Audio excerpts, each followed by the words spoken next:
Hello, everybody. Scott Golden here with the NXT review for the 24th of March 2021. I remember when NXT was Can't Miss Television. While there's nothing completely offensive on this program, and there are some angles that are good, it's a slog to get through NXT now. When you have AEW, when I watch old school stuff that really tells decent stories, when I watch things like MLW. It just reminds me how far WWE has come from being a good show. Still, NXT is the best of the three brands, but there's things that they do weekly that just don't make sense. Anyway, show opens with a women's tag team match. I wouldn't do that against AEW, but again, they don't care about looking competitive. Announced main event for the night, one of TakeOver. Stand delivers Io Shirai defending her women's championship against Raquel Gonzalez. I'm looking forward to that. I hope that is the crowning achievement for Gonzalez. I think Gonzalez is the best woman in WWE right now that hasn't been to the main roster. Might even be, in terms of push and potential, the best woman they have, period. Anyway, Dakota Kai and Raquel Gonzalez defeating Zoe Stark and Io Shirai. Gonzalez pinned Stark in a nice enough tag team match that focuses on getting a good deal out of Gonzalez ahead of the championship match. Stark starts match against Gonzalez. Stark hits a flurry of offense. Gonzalez cuts her off, nails a lariat. Lariats are becoming overused on every show, it appears. And then Kai tags in. Stark fires back on her. Shirai goes with, some basic repeated deals with in terms of kind of way of looking at things with Kai. Shirai hits several near falls on Kai. Stark back in, gets 2 counts on Kai. Kai being here 7 or 8 years, being at this level, I actually do feel bad for her as a person. Not because she's not good, but she's had injuries, and this is the level they see her at, and that has to be frustrating as a performer, as a professional. So anyway, Gonzalez comes in, fireman's carry slam on Stark, and drops her into a kick from Kai. Show goes picture-in-picture commercial. I hate picture-in-picture, mentioned that before. Action during the break. Stark fights back, heels work her over. Tag to Shirai. As the show returns, Gonzalez and Shirai go at it for a minute.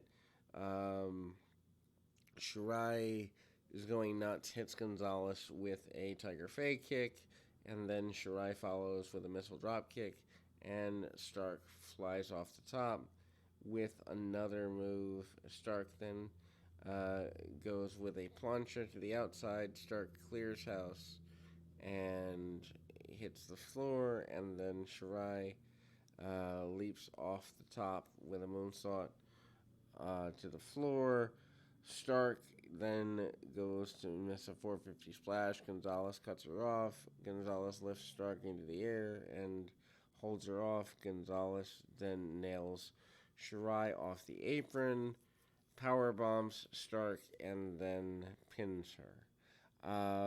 Gonzalez and Kai attack Shirai post-match, and Gonzalez chokeslams her through the announce desk. Shirai lands hard and sells like $1 million. I think they did the right thing with the story. I personally would have kept Gonzalez and Shirai apart another week and done this right before, but it is what it is. Anyway, Strong basically tells off O'Reilly and Cole. Footage of Adam Cole invading the gym where Kyle O'Reilly trains in Brazilian Jiu-Jitsu and other martial arts disciplines. Cole and O'Reilly brawl. Cole gets kicked out. O'Reilly has an interview with the interviewer of the day, which I guess is Mackenzie Mitchell. Interrupts Roderick Strong. Strong tells O'Reilly that we need to kick Cole's tail. O'Reilly said he appreciates that, but there is no us anymore. This is between Cole and O'Reilly. Strong responded saying they both could, kick off. and I'm not going to say what was actually said because, well, I'd like to monetize this video at some point. LA Knight cuts a promo on Bronson Reed. Before the next match, Knight and was Reed going through his locker. Jordan Devlin, with the Cruiserweight Championship belt draped over his shoulder, cuts a promo on Kushida ahead of their match later on tonight. Bronson Reed defeats LA Knight. This is stupid. Bronson Reed's perfectly good guy. I think he's got some talent. But LA Knight, they took time to get. They hyped him at a takeover, and now he's losing here. They don't plan ahead. Anyway, Reed pins Knight clean. Anyway, Knight goes in, gets in Reed's face, starts the match, and then Knight began to poke Reed in the forehead.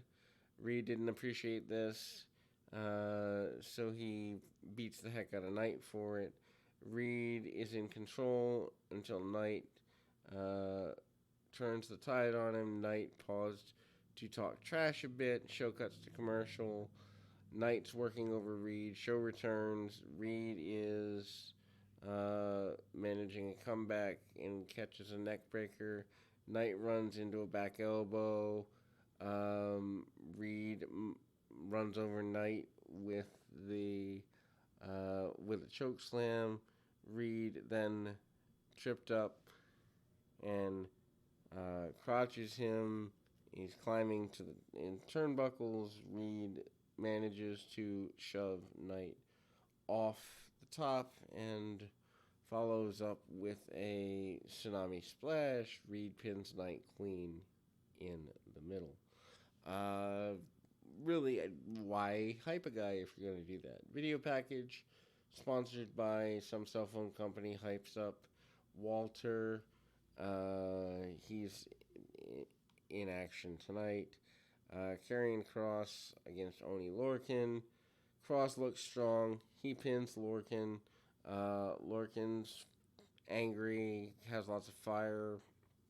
Also had been stripped of the tag team titles, so maybe he's trying to, I won't say salvage his career, but find something to do while his partner's off getting his shoulder repaired. Kross is still treated like a killer. He throws Lorcan out to the floor. Kross stalks at him. Lorcan fights back, fires up. Kross cuts him off with a lariat, the most overused move in wrestling these days other than the super kick. Super kick and lariat competing for the top spot. Anyway, match goes through a commercial break. Kross ends it soon thereafter. Lorcan gets one final attempted rally. Kross posts himself, and Lorcan targets the arm. Lorcan hits a bunch of uppercuts. Kross kicks him in the face, ending the rally. Kross hits a running uppercut and covers Lorcan for the pinfall. Post-match cuts a promo on Finn Balor. This brings out Balor. Balor responds. Balor confronts Kross in ring. They build up their takeover segment, which ends with a stare down.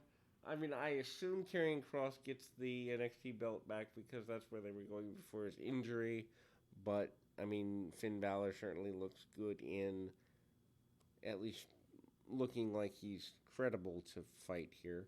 So, then we go to the Gauntlet Eliminator announcement, which is WWE. They treat their fans like they're stupid, but they give them match stipulations that require a flowchart to follow.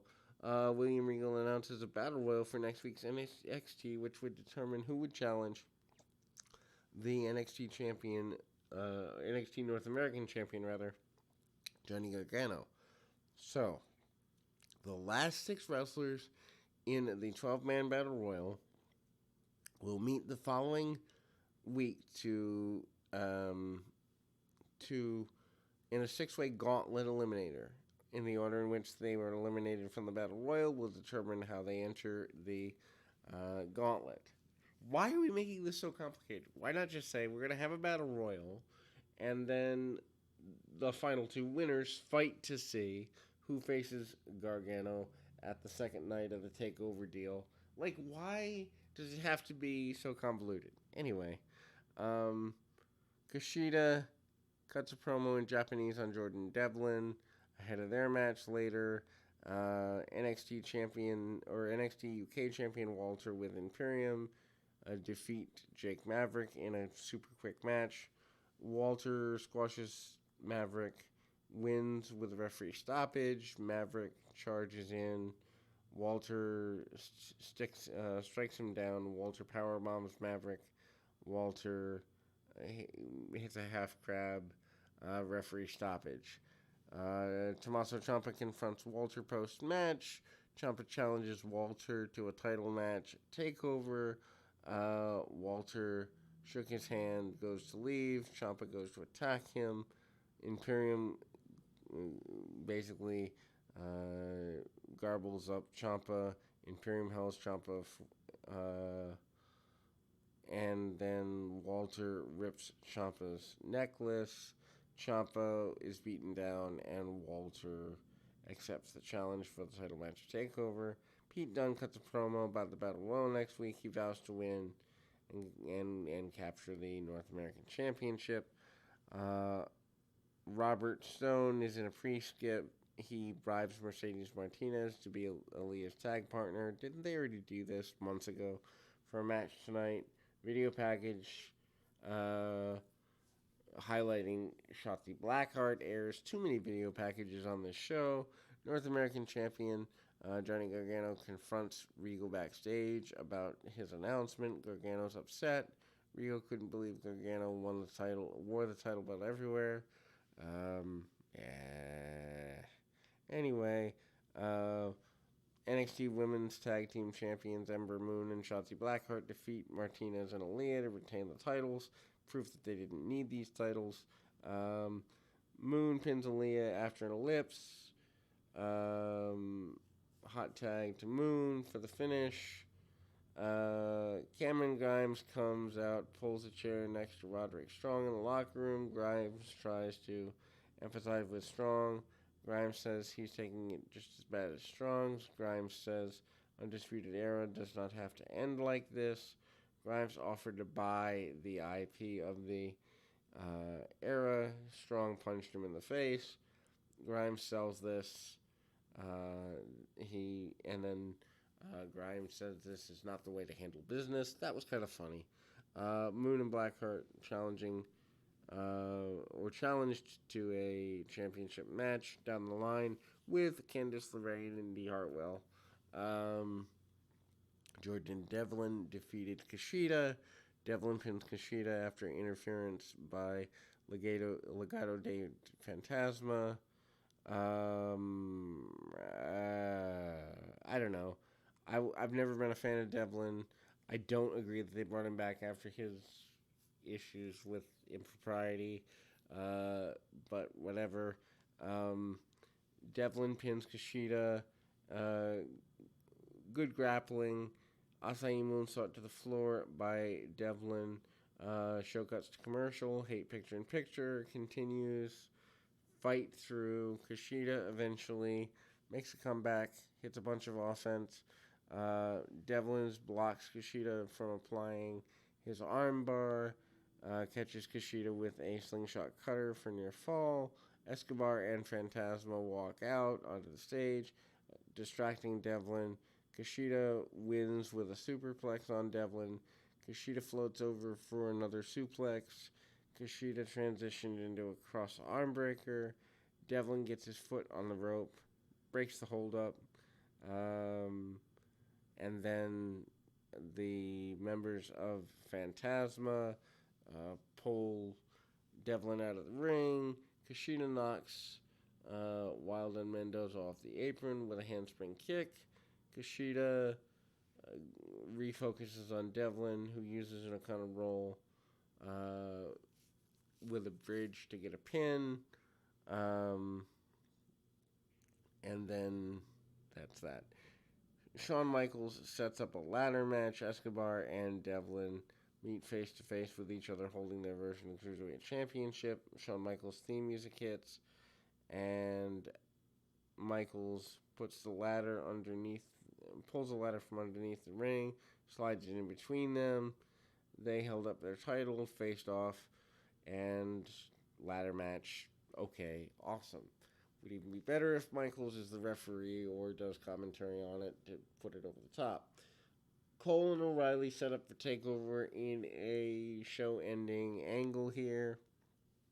O'Reilly and Adam Cole are seated across the table from each other. They are basically trying to stare holes through each other. Regal yells at them, said the situation between the two of them has gotten out of hand.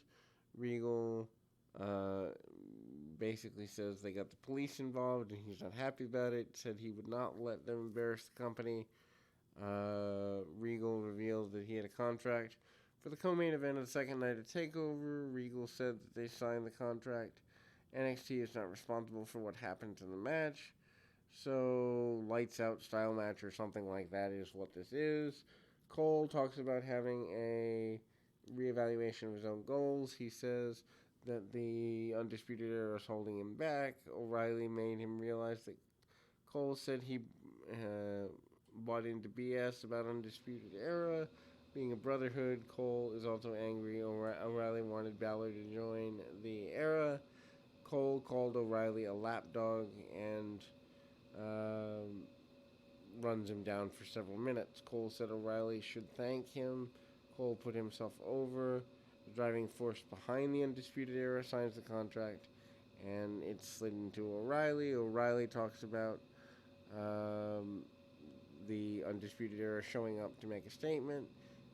He likened them to pit bulls, and O'Reilly said he grew up with the desire to have accountability. You look a man in the eye when you kick him in the teeth.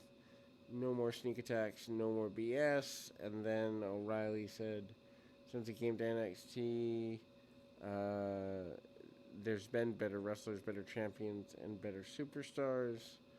One of them became a better person. O'Reilly said Cole is the same jerk that he was when he went through NXT 3.5 years ago. Can't believe they wasted Adam Cole for that long. But anyway, O'Reilly sold his soul to Undisputed Era. O'Reilly wants his soul back. And according to O'Reilly, Cole sold out his friends. O'Reilly said he's going to beat Cole and finally be able to sleep at night. O'Reilly finished signing the contract and threw the pen at Cole. They jump at each other, but are held back. Awesome closing segment. Well done. Really cool. And hopefully it leads to an epic match. Anyway, that's your NXT review. We'll be back with more right after this.